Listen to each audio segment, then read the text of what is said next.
Magluto naman tayo ngayon ng fried chicken neck.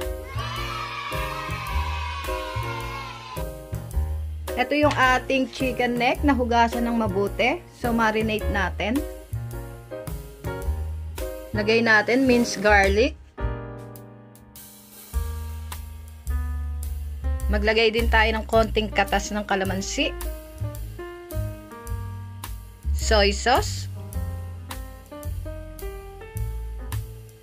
Oyster sauce.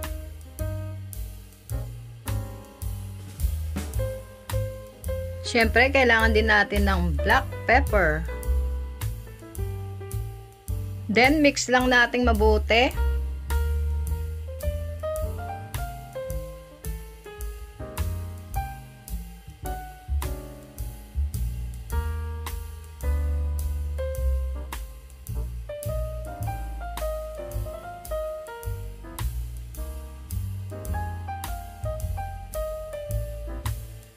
Isang oras natin ibababad yan bago natin iprito.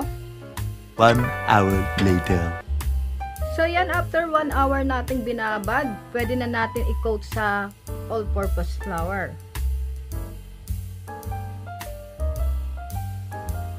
Ito yung ating all-purpose flour. Yan, lagay lang natin, i-coat lang natin yung ating chicken neck.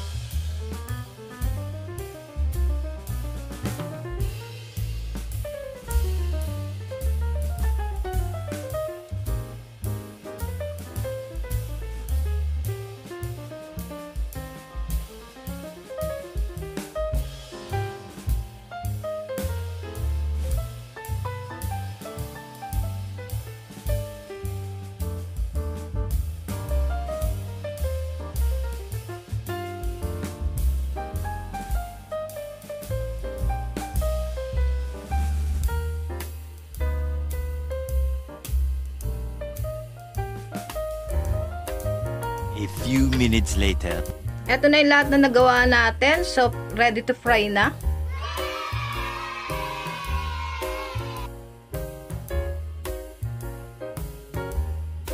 Magpainit na tayo ng mantika. A few moments later. Dahil mainit na yung ating cooking oil, pwede na nating iprito ang ating chicken neck.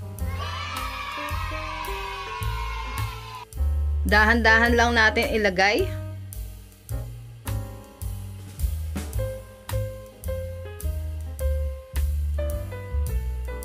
A few minutes later. Then makalipas lamang ang ilang minuto, baliktarin naman natin para yung kabila naman ang maluto.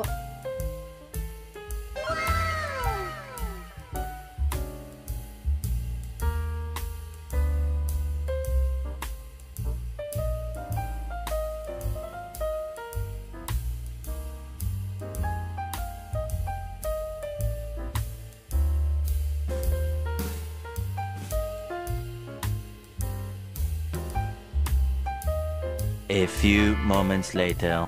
Yes, okay na ang ating fried chicken neck.